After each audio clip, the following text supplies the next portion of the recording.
So let's talk a little bit about Hollywood, and then don't let me forget. I want to circle back and talk about MSNBC. Sure. But let's talk a little bit about screenwriting. So, how does one get started as a screenwriter?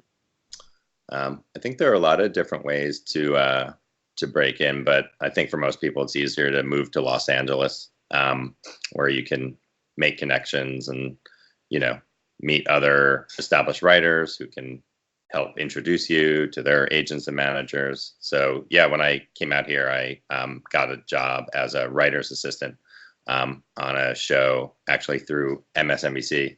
Lawrence O'Donnell, who's an MSNBC host, he has his own show called The Last Word with Lawrence O'Donnell. And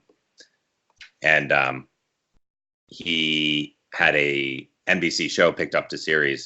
He was on The West Wing as a writer, and it was sort of not quite a spin-off, but it was a show about a senator called Mr. Sterling with Josh Brolin. And I had met Lawrence at MSNBC and said, "Oh, I'm moving out to Los Angeles. Can you get me a job on The West Wing?" And he gave me his card. And so when I moved out here, I had his card with me, and I gave him a call, and his show had just been picked up to series. And he literally said, "You start tomorrow." Awesome. And I started the next day as his assistant, and then just sort of bounced around on a bunch of different network dramas. It's sometimes you land in one area, and then you're just sort of in that zone. Like if you happen to get a job on an animated series, you probably get other jobs on other animated series. So yeah, I was in the drama part of things for a while. You moved from New York to Los Angeles without a firm job. Just I'll get there and they'll see how great I am, and it's definitely going to happen. Yeah, pretty much. I mean, I had I freelanced a little for the NBC at Los Angeles affiliate out here, but it wasn't a guaranteed job. They were just like, "Oh, you're from MSNBC. Maybe we'll be able to hook you up with something." So yeah, essentially came without a job. Not a timid fellow is Gregg Millman. I was young and foolish. No, it's worked out. I know plenty of people that played it safe, and by God, they've got job security, and they really wish they'd gone to do what they wanted to do. Yeah. I did not go to law school, as my parents requested. A 401k looks great. Time for more antidepressants. Yeah, everyone in Hollywood's on antidepressants as well. That's true. Yeah. Follow the dream. Don't follow the dream. You're still going to be American. So, and I noticed that you were an assistant to. You have assistant to writer credits on a number of shows. Like I saw, like 7 or 8 episodes of Boston. Is it Boston Legal? Boston Legal. Made it a thing. Yep, that was a David Kelly show with William Shatner and James Spader.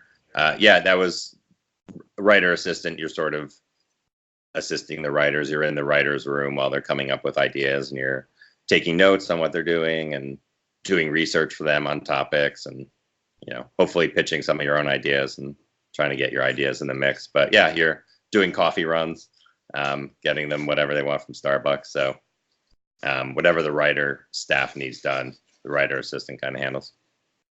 So you're getting the coffee, then you come back and you say, "Oh, guys, I have an idea. What if Shatner was really Kirk the whole time?"